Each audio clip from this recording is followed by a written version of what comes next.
Les responsables politiques de la province du Haut-Ogooué viennent d'échanger avec les ressortissants de cette province, une rencontre qui a permis de faire le point sur la situation post-électorale. Hendrik Bokoko, Gérard Magnania pour le point. Les ressortissants du Haut-Ogooué, réunis autour de leurs responsables politiques, un conclave qui avait pour but essentiel d'éclairer les uns et les autres sur les éléments juridiques qui sous-tendent l'optimisme des Altogovéens quant au dénouement du contentieux post-électoral.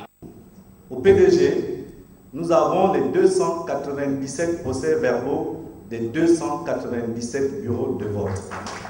Nous avons produit ces procès-verbaux à la Cour constitutionnelle en indiquant à la Cour constitutionnelle que nous n'étions donc pas opposés au recomptage puisque nous avons déjà recompté nous-mêmes plusieurs fois. Nous avons vu qu'il n'y avait pas de problème. Donc, c'est pour dire, chers compatriotes, qu'il n'y a pas d'incertitude à avoir. Nous avons apporté à la Cour constitutionnelle tous les éléments de preuve que souhaitait voir M. Jean Ping et nous sommes convaincus que, voyant les éléments qui ont été produits, Ali Bongo Ondimba sera conforté dans son élection.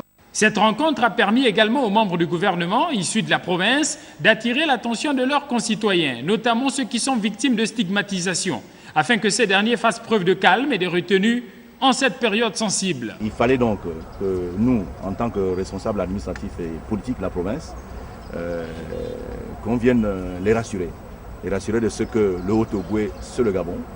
Le Haut-Ogooué n'est pas une province à part, c'est une province à part entière, faisant partie de notre pays, et que les Altogovéens n'ont pas à se sentir particulièrement visés, parce que d'autres Gabonais ont également fait le même choix. Le Gabon a besoin de paix, le Gabon a besoin de développement. Et pour le faire, nous avons intérêt à œuvrer et à continuer à vivre en harmonie. Les fils et filles du Haut-Ogooué attendent avec sérénité le verdict de la Cour constitutionnelle. Toutefois, ils estiment que la paix et l'unité doivent être au-dessus des clivages politiques, car selon eux, le Gabon reste indivisible. Les jeunes de Mwanda regroupés au sein de l'association Jeunesse de Mwanda Unis pour le développement lancent un appel au calme au regard de la crise post-électorale que traverse notre pays. Le message est lu ici par le porte-parole Sylvain Mwanda-Sossi. Devant la mort et le deuil qui ont frappé nos familles, nous leur présentons nos condoléances les plus attristées. Chers concitoyens, une élection présidentielle est avant tout un processus électoral qui permet d'élire un président de la République et non une scène de théâtre pour le cinéma brutal et de guerre.